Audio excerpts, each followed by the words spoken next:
I was asked to speak about my father, to tell a story that can bring out who he is as a person. So when I was thinking about it, I was wondering, what story could I really talk about? And I tried to remember the first memory I have of my father, which I'm going to tell you about today. You know, in our house, we're two sets of siblings. And my siblings have their own story, which is a very deep and sad story.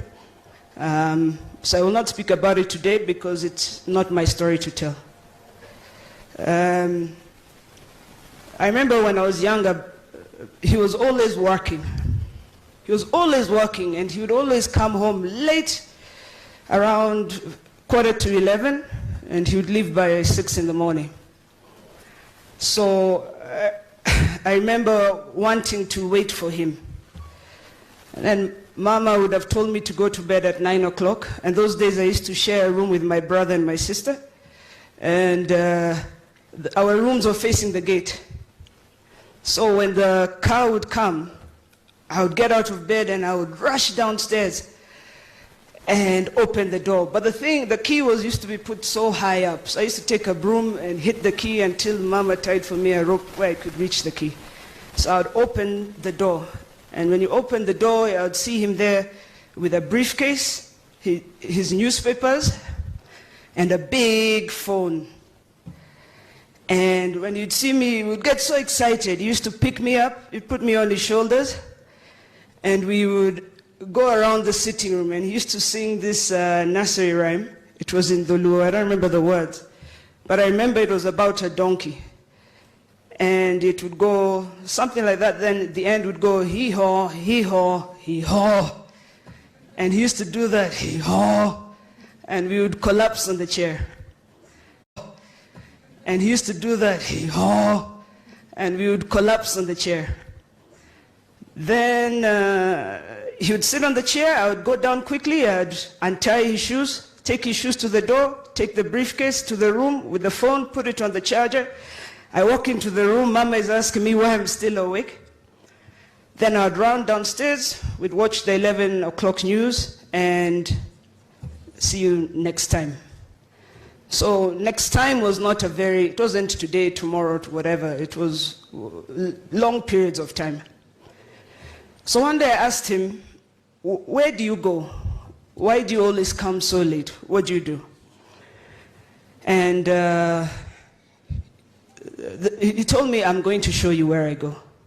So that time, it was about 97, we went for an NDP rally. And that was the time of Tinga. And he put me on the tractor he was on. And as the tractor was driving through, people were screaming and, excited, and I got so afraid. And he told me, don't be afraid, these are your people. And I asked him, what do you mean, my people? And he said, no, this is your family. And he said that if you live a good life, then they must live better than you. And if you think, thank you. If you think you deserve the best, then they deserve better. And if you walk around thinking you deserve the world, then you must give them the universe. And that story really has always stuck with me. Because it finally made sense where he was, where he's been going, and it really brought out the issue that he's a fighter. So I hope that tells you what sort of person this is. He's a fighter. If you want something, you have to fight for it. I see young people complaining today about Kenya, but Kenya cannot be better if we do not fight for it. There's nobody who's going to make Kenya better for you. We're the ones to fight for it. So next year in 2022, there's going to be two outcomes.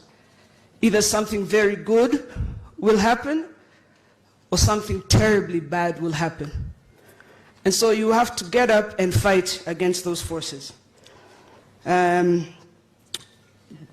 in life, when we talk about things, there's nobody who's going to give anything to you, okay?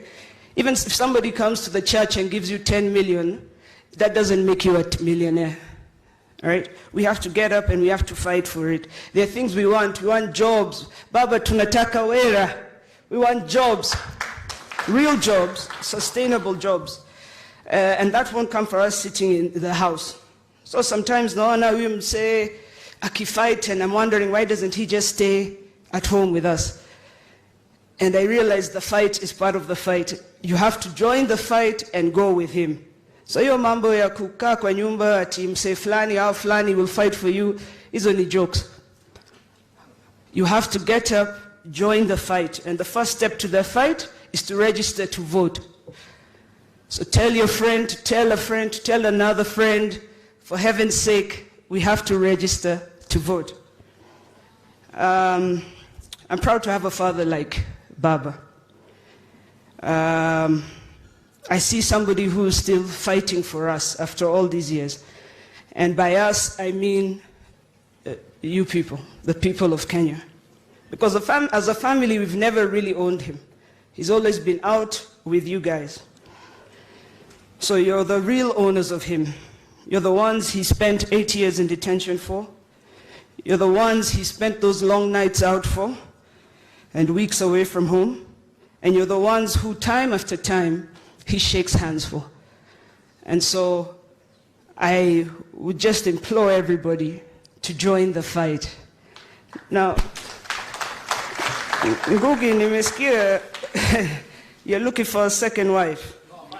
First, people are always telling me that.